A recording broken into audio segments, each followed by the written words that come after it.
As Oxfam goes through all the change that we're going through at the moment, I want to emphasise how important conversations are in that change process, to both deepen your understanding, to really explore issues.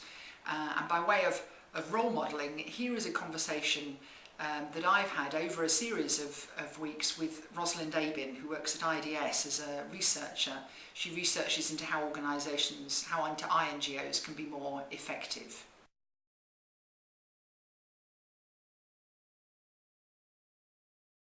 Penny, why is Oxfam so big? It's one of the biggest organisations in development in the whole world. It's about as big as the World Bank, perhaps. Well, I don't know that being big is a problem per se, because we have access to huge amounts of resource that we can pull on if we can use that bigness wisely. I suppose act like a more agile, smaller organisation, then that's the trick. If you can get that resource capability to operate in that way, I don't think being big is necessarily a bad thing. It's hugely advantageous for brand recognition, that you can, you've got a whole range of resources you can use. Okay, there is counter arguments, of course. Right? Small is beautiful, because the bigger you get, the more you have to manage all the relationships within the organisation. Yeah. So now Oxfam, International is becoming more of a kind of confederation, right? Yeah. And you're going for this single management structure. Yeah. Aren't you making life even more complicated? Yeah, no, definitely. No, you're absolutely right. The trick will be, how can we use SMS to enable us to be the 21st century networked, more agile organisation that we need to be anyway? And there are real contradictions. We are a large bureaucratic organisation. How does a large bureaucratic organisation become more agile? Is that possible? I think it is possible, but it isn't necessarily easy. Okay, but you've got all these different Oxfams joined together, right? The argument is you join up together makes you more capable of achieving Oxfam's purpose. Yeah. Right? Yeah. Remind me what Oxfam's purpose is. So it's working with others to overcome poverty and suffering. Right. What about the working with others bit? Because you often hear people talk about Oxfam's job is to get rid of poverty and suffering in the world. Yeah. You don't hear about so much the working with others. No, you don't, and it's quite interesting. Actually, when I was very new and very naive, sort of 4 or 5 years ago, and I was in a group, in a meeting where somebody said, well, let's go back to the purpose. And somebody said, well, it's to overcome poverty and suffering. And I said, no, it's not. It's working with others to overcome poverty and suffering. And there then ensued a discussion in the room about whether working with others was a means to the ends, or whether it was an ends to in itself. It ended with, yes, it's an ends in itself, because of course it is. But if we leave that bit out, that leaves out a very critical part of, if we don't collaborate with others and work through and with others, the idea that Oxfam can solve all of the problems is ridiculous. So yes, it is important, and it does get lost, Ross. So you're absolutely right to point out the importance of that. Yeah. There is a really interesting, very long study, but it's well worth reading, by ECDPM about capacity development. And actually it's a study of how international development organisations like Oxfam have supported capacity development of small organisations in developing countries. But it comes to the conclusion that one of the big issues is that such organisations like Oxfam don't look sufficient in their own capacities, in their capability of supporting these organisations. And ECDPM talk about capabilities and capacity in fairly similar terms, and they've actually got this quite interesting framework of 5 different capabilities. Let me tell you about these. And the one in the middle of the framework is capability to commit and engage. Do we have the energy and momentum to make progress? Are we motivated to act? Are we trapped by conflict or external forces? How and why? And then around on the outside you can see that these issues which are very important capabilities. Capability to balance diversity and coherence. Capability to adapt and self-renew. capability to carry out technical service delivery and logistical tasks. These are the kind of things that you need to do. You need the skills to actually deliver. And then finally, capability to relate. I think this is a pretty good checklist, perhaps, for OI to work with and thinking how it's doing. Is that kind of... No, I think it is. Although the balance on the only thing that talks about any delivery at all is one of them, isn't it? Yeah. Which, I mean, we do need to balance the capability on the how with the capability to deliver.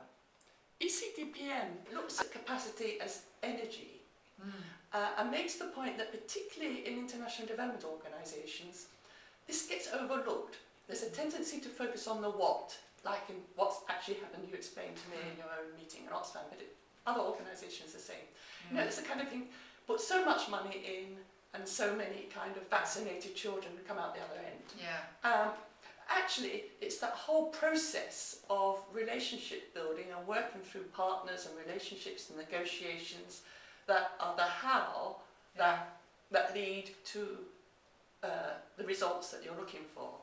And this study makes the point that because of the tendency to overemphasize the what, the how gets neglected, relationships get neglected, and they see capacity very much in terms of that process of the how of relationships. It's people being energetic, enthusiastic, committed, going out, working with others, as you put it.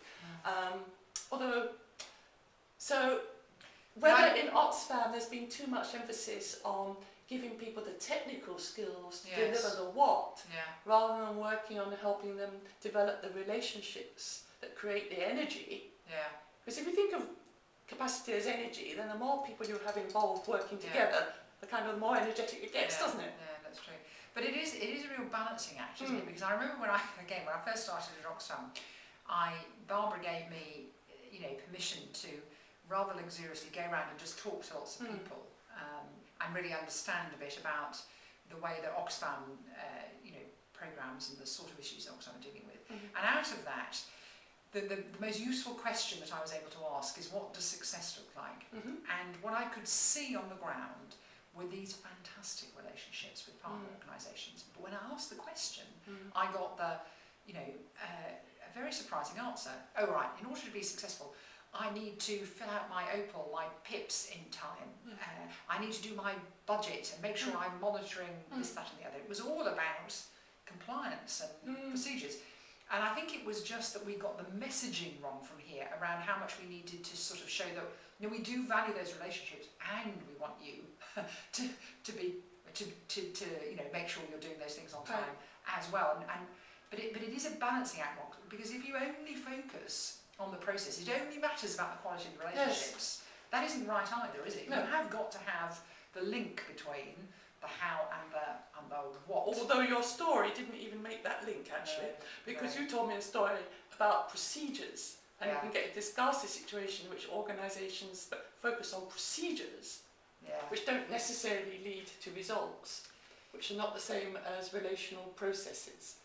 No, they're different forms, and you need both. You can't avoid having some procedures in order to be accountable in terms of one stream of thinking. Whereas accountability in terms of two poor people themselves very much comes from more the quality of relationships. And we have to be particularly careful with that as we move forwards in this much more results orientated world that we're in at the moment.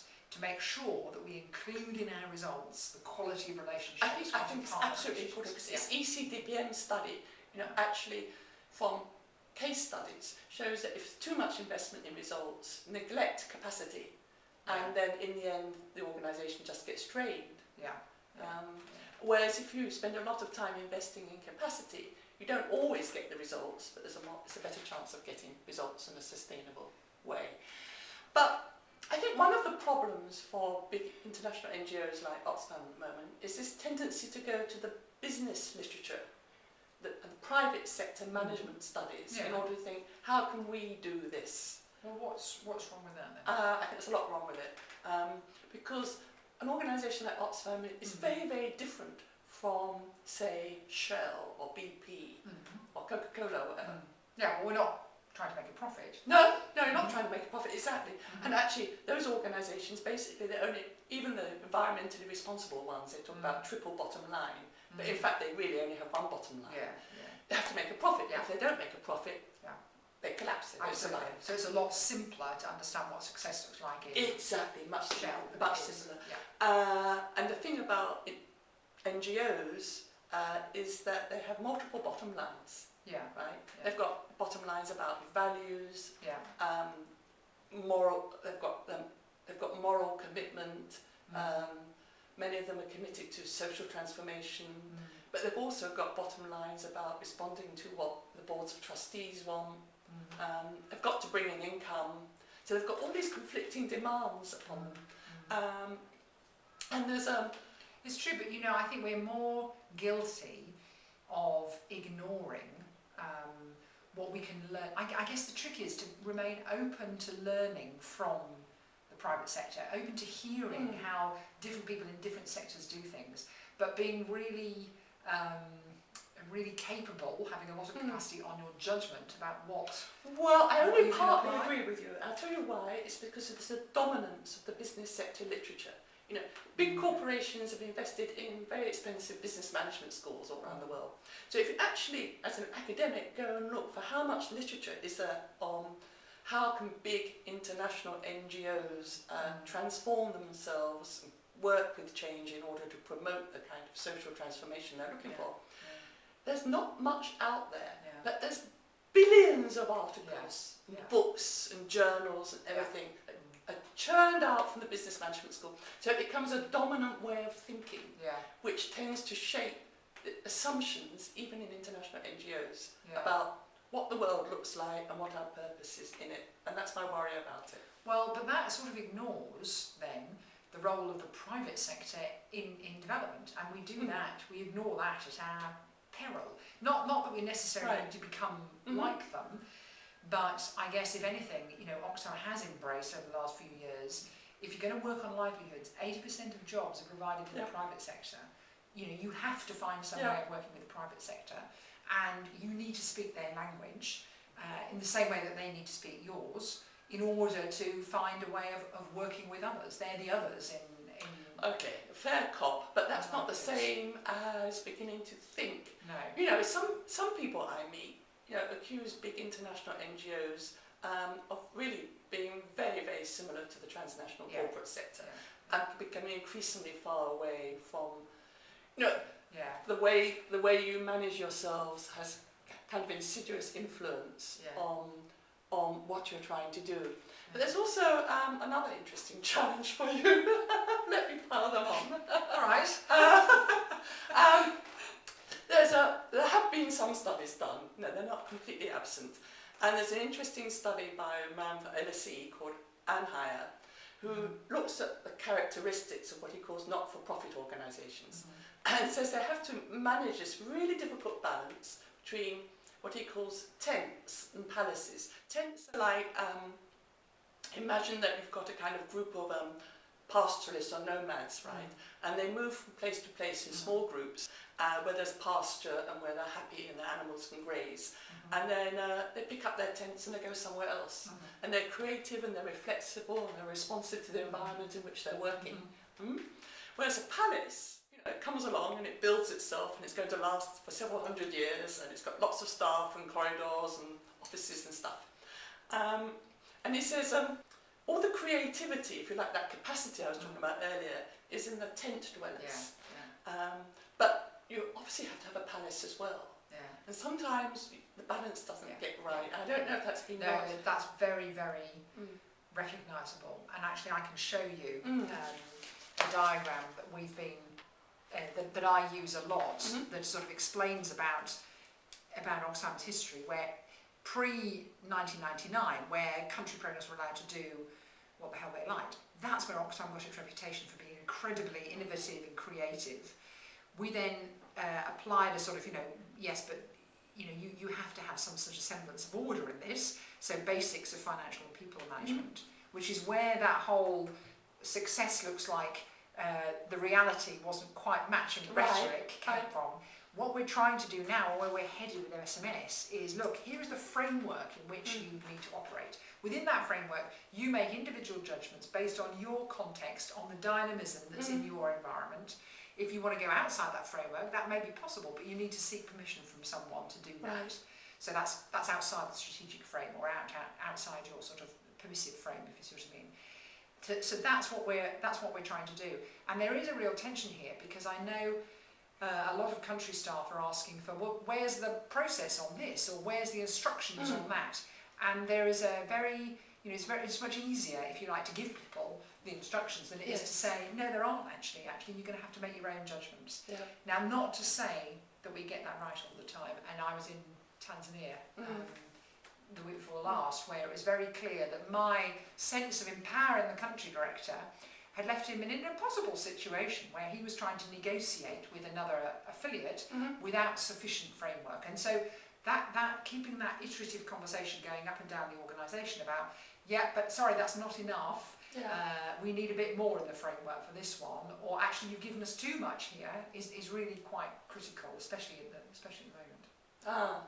And also, of course, because affiliates are very different shapes and sizes. They are. And with different levels of competence, even if everybody's got the same amount of energy, you can have very energetic people who actually don't perhaps know everything they need to know about financial management or indicators. No, I mean, we have different people who have different competencies within OGB and then between affiliates and within other affiliates. Some years ago, I did some work with Oxfam Australia. And we had a workshop where I asked people to draw pictures of their relationship, Oxfam Australia's relationships with other Oxfams, and they're lovely drawings. And one of them showed Oxfam Great Britain as a great big supertanker with all the other Oxfams as little sailing ships bobbing around in its wake. This makes it really challenging for you, doesn't it? It does. If you've got all those additional competencies and resources the others haven't got, how do you handle the power relations? With great difficulty, Ross. I can't pretend that we get that right, but it takes a combination, I suppose, of genuine humility, because we don't get it right all the time, and this very complex political process of making our resources available for the good of the whole. But that requires political nous, not just, here, have this, but a much more sophisticated way of sort of bringing in the knowledge and experience at the right moment or time, enabling other knowledge and experience to be validated through those processes, that kind of thing. But it is. So what you've just described to me is the idea of how Northern development organisations try to work with Southern partners. Yeah, right. I don't know what the implications are of it.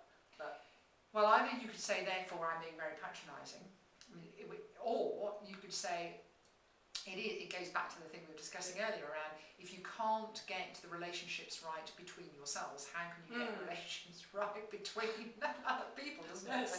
But there is something there about having a capacity, a capability around brokering, around convening, around negotiating, that we really need to amplify within the organisation, not only to make sure that we are practising the best kind of development practice we can, but in order to help us with the current SMS processes. And of course there's issues which are very hard to overcome, like everything's done in English most of the time, and those of us who are native English speakers, we often forget that other people are communicating in a foreign language.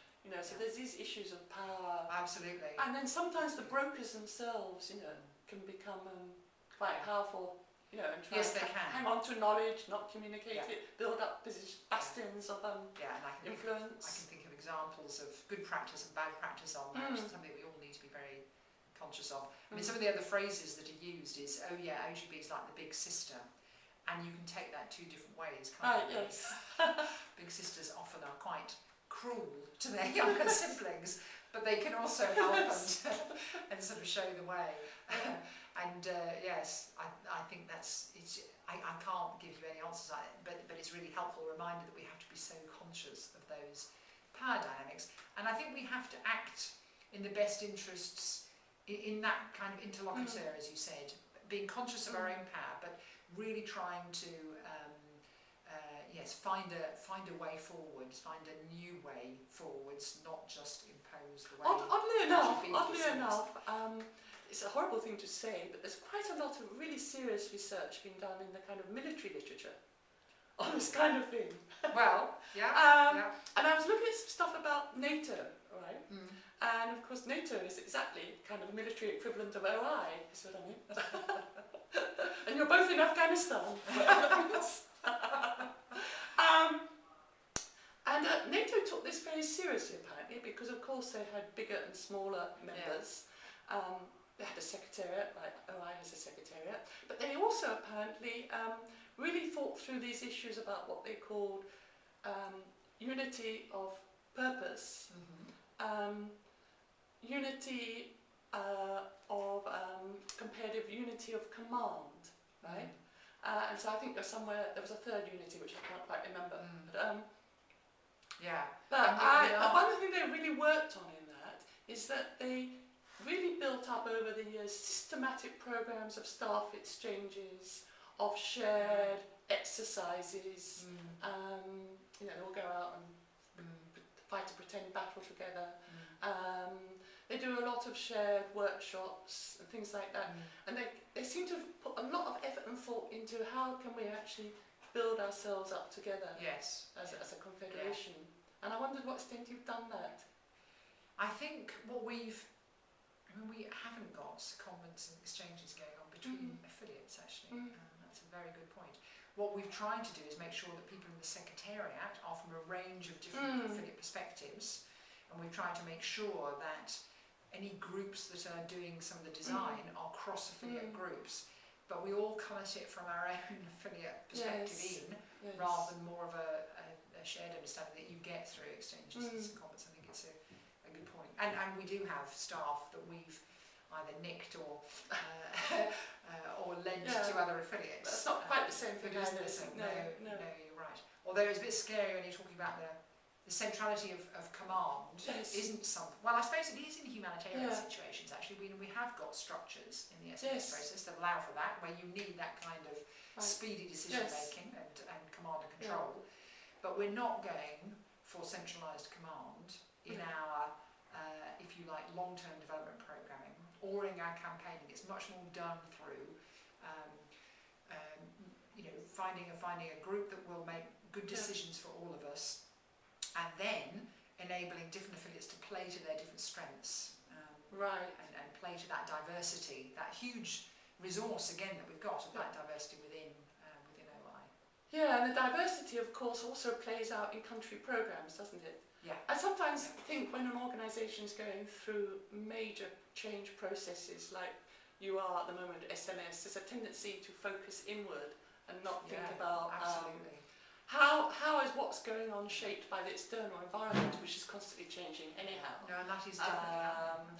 And particularly because increasingly more and more Oxfam staff are from their own countries, and so they're bringing all their own complex relationships and histories and disagreements into the OI arena. How do you handle that?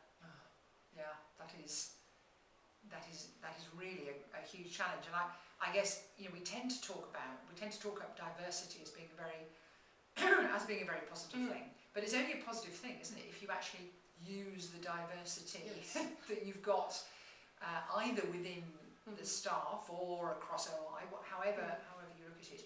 And I think that's something that we're not doing very well at the moment.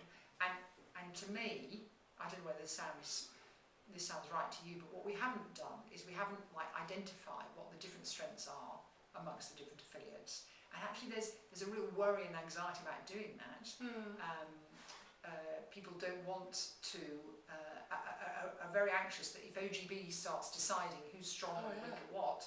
So, you know, we've tried to have those conversations where, no, you know, you decide what those strengths and weaknesses are, and we can all input that into that through feedback. So, for example, at the last PD's meeting, we had our first proper conversation about our different views around our role as civil society actors. And Oxfam Belgium were really challenging on OGB's role as, you know, interfering in processes. And we were able to challenge back to Oxfam Belgium about, but if you don't get involved, how do you actually know what's going on? So that's equally as dangerous. But it does take a relationship of trust and maturity to be able to have those conversations, to develop the strengths, doesn't it? Yeah. I don't know whether that's... Well, if you don't know what's going on, is what you said. I think it's an interesting thing is because sometimes, I think people in leadership roles in organisations, they almost try to know too much, right? And is it possible? I'm going to tell another military story, which is really odd because I'm a pacifist, which is from Tolstoy's War and Peace. Did you ever read War and Peace? Yes, I did. Good. Yes. Do you remember the Battle of Borodino? Yes. Okay. Do you remember it describes how that old sleepy Russian marshal with one eye, Yes. can't remember his name. No, I can't. Anyway, he at the beginning of the battle, you know, everything's laid out. They've had their plans and all the gunners and the cavalry and everybody all in the right place, more or less. Yeah. And it's over several square miles of land. Yeah. This old marshal gets on his horse with one aide-de-camp, and he just starts, you know, trotting through the fog of war because there's cannons going off everywhere. It's all smoky. You can't see a thing, right? And it's changing all the time, you know. Yeah. Little battles in all these different places going on. So he just turns up at, finds a group of Russian gunners in the fog, and he says to them, "What's going on here?" And the captain says, "Oh, well, there's some French behind that bush and we're trying to, you know, knock them out." "Oh, that's interesting," says the marshal. "You might want to know that there's some more French coming up behind you need to be aware of." "Good job, well done, carry on." And he rides off again into the fog. And I thought this was a brilliant analogy of leadership in the complexity of development work. It's all foggy, it's constantly changing, you can't see much, and actually, he didn't have any overview. No. He just didn't know himself what was going on. No. What he could do was just communicate a little bit more information that the people in that particular spot didn't have. No, that's right. And say, you know, well done, carry on. Yes. Yeah, it does feel like that sometimes.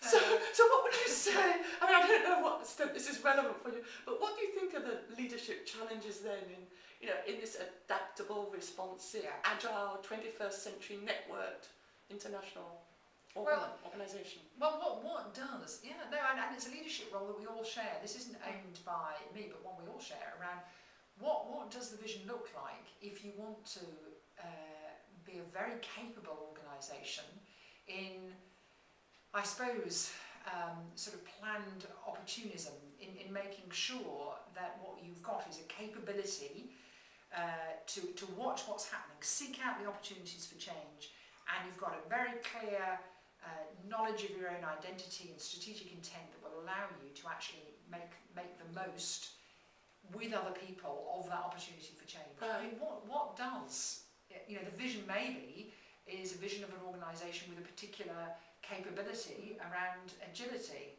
rather than a vision that is about solving all the problems of poverty in the world. Or, realistically, Ross, it would need to be a combination of the two, wouldn't it? But that vision is quite a difficult thing to communicate, to grasp hold of, I find. Right, and probably people in the organisation, often haven't a clue. They think they know what's going on, but they're not sure what's going on. We have conversations, in the cafeteria or in the pub after work, where they're probably thinking a lot of this is heading off entirely in the wrong direction. Absolutely. I mean, do you know that? Do you hear these conversations? I try very hard to keep my ears open to hearing signals, they're often weak signals because they're not conversations I'm privy to, obviously. That's the very nature of them. But if you don't, as a leader, really keep your antennae out to hear the sort of disgruntlement, if you like, and you're not doing your job. I mean, we had a very good example of that. We had country directors came for a big meeting here. I presented on, it's all about networked organisation, 21st century, and everybody clapped. We had the same conversation with regional programme managers who didn't quite buy it, actually, and wanted to have a conversation that was very different, and actually wanted to say, yeah, I can appreciate the vision, but actually I don't agree with this. I think this way has been done is really bad. I feel angry about X, Y and Z. And it was quite difficult to hear, but so important to hear and to know that that's going on and know that we can do that together, and it doesn't undermine, and I didn't feel actually that it undermined my leadership at all. Actually, it was a real privilege that those shadow conversations that you know are happening anyway can actually happen in front of you. And that puts a real demand on me as a leader then, that I need to understand that, give people the space for that kind of conversation, and actually do something about some of the ways that they don't think we're doing well as a leadership or as a design team, actually, correct that as... I think that's incredibly important, because otherwise, senior management, they just swan off into some super unreal world. Yeah. Whereas detached from the reality of other people's lives. Yeah. And once again, actually, doesn't that apply to the whole work of an international development organisation that can finish up by reporting backwards, upwards to DFID or the donor or whatever, coming up with churning out all these figures and indicators, and the real world, of what's going on in, Cambodia or Bolivia or Mali becomes very different. Yeah, that's right. That's right. Can you stay in contact? Can you manage to do both? Well, I try, and I'm very privileged to be able to visit country programmes, but there is no way that I can do my job without other people playing very critical leadership roles and us working together on how we lead the organisation. Because we're not a widget factory, we don't, it's not a franchise, you don't sort of, Good, it's not like the private sector. No, and in that way, I can agree that we're not like the private sector, but I do think there is more, the way that you can look at the whole issue of returns, economic returns, social returns, and what are the returns would allow us to have the conversation about, well, don't expect 100% returns then, which is where the conversation is at the minute, but it would allow us to have a conversation about what kind of returns would be acceptable then, because we need to be innovative, we need to take risks, we need to make mistakes, we need to be allowed to do that, but what kind of returns will be acceptable to our publics and our supporters, and we can't even have that conversation. So I think there's some very useful, we have to be very careful, you're absolutely right, on how much we take and we borrow from the private sector. And there is a huge, your point about, all the literature that exists means there's a huge sort of, discrepancy